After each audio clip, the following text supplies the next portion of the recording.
दोस्तों नमस्कार। मैं राम कुमार नीरज एक बार फिर से मैं आपके सामने उपस्थित हूँ एक नए वीडियो के साथ।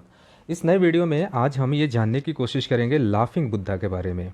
लाफिंग बुद्धा जो काफ़ी प्रसिद्ध है, लोग घरों में रखते हैं और इसे शुभ की दृष्टि से भी देखा जाता है। लेकिन बहुत कम लोगों को मालूम है कि आखिर इसका इतिहास क्या है और इसका इतिहास होने के साथ साथ आखिर इसकी पूजा क्यों की जाती है और ये कैसे पॉपुलर हुआ। वैसे मैं बता दूं आपको कि लाफिंग बुद्धा को चीन में फेंग शुई का भगवान भी माना जाता है। लाफिंग बुद्धा के बारे में, उनकी तमाम मूर्तियों के मायने और किस तरह से लाफिंग बुद्धा को घर या ऑफिस में रखने से क्या होता है, इन सारी चीज़ों को आज हम जानने की कोशिश करेंगे इस वीडियो में। आपने अक्सर तमाम घरों और ऑफिस में गोल मटोल हंसते हुए लाफिंग बुद्धा की तरह तरह की मूर्तियों को तो आपने देखा होगा।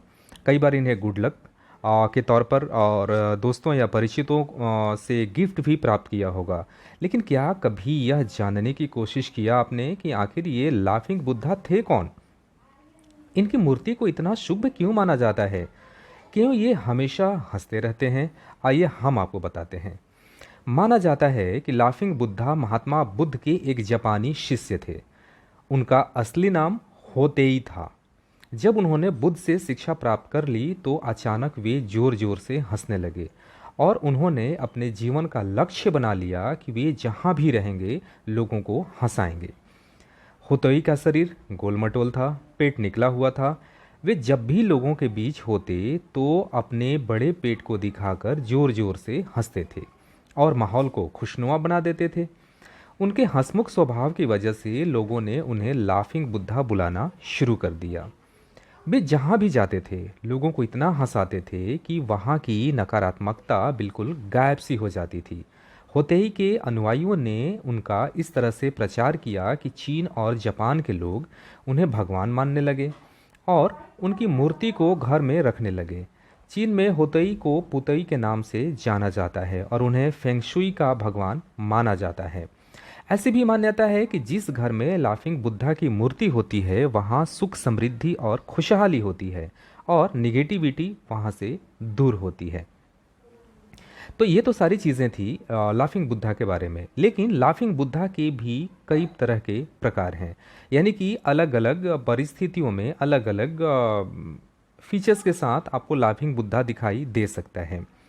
तो हम थोड़ी सी बात करेंगे उनके बारे में भी कि ये कितने तरह के हो सकते हैं। जैसे मैं बात करूं, जो लाफिंग बुद्धा अपने दोनों हाथ को उठाए हुए होते हैं, ऐसा माना जाता है कि वे तरक्की का मार्ग खोलते हैं। इन्हें यदि घर या कार्यस्थल पर रखा जाए तो पैसों की कमी नहीं होती। जी हाँ। दूसरी मान्यता यह भी है कि जिनकी किस्मत का ताला ना खुल रहा हो उन्हें घर में लेटे हुए लाफिंग बुद्धा की मूर्ति को रखना चाहिए। तीसरी बात यह है कि पैसों की कमी को दूर करने के लिए धन की पोटली लिए हुए लाफिंग बुद्धा की प्रतिमा को रखना शुभ माना जाता है। चौथी बात यह है कि परिवार की सुख समृद्धि और शांति के लिए बच्चों के साथ बैठे लाफिंग बुद्धा को घर में रखना चाहिए। पांचवी बात यह कि व्यापार में मुनाफे के लिए हाथ में थैला पकड़े हुए लाफिंग बुद्धा को लेकर आइए। इनकी मूर्ति को घर या ऑफिस में रख सकते हैं। बात नंबर 6 यह कि ड्रैगन पर बैठे लाफिंग बुद्धा नकारात्मकता को दूर करते हैं। सातवीं बात यह कि हंसते हुए बैठे लाफिंग बुद्धा को घर में सुख समृद्धि लाने वाला माना जाता है।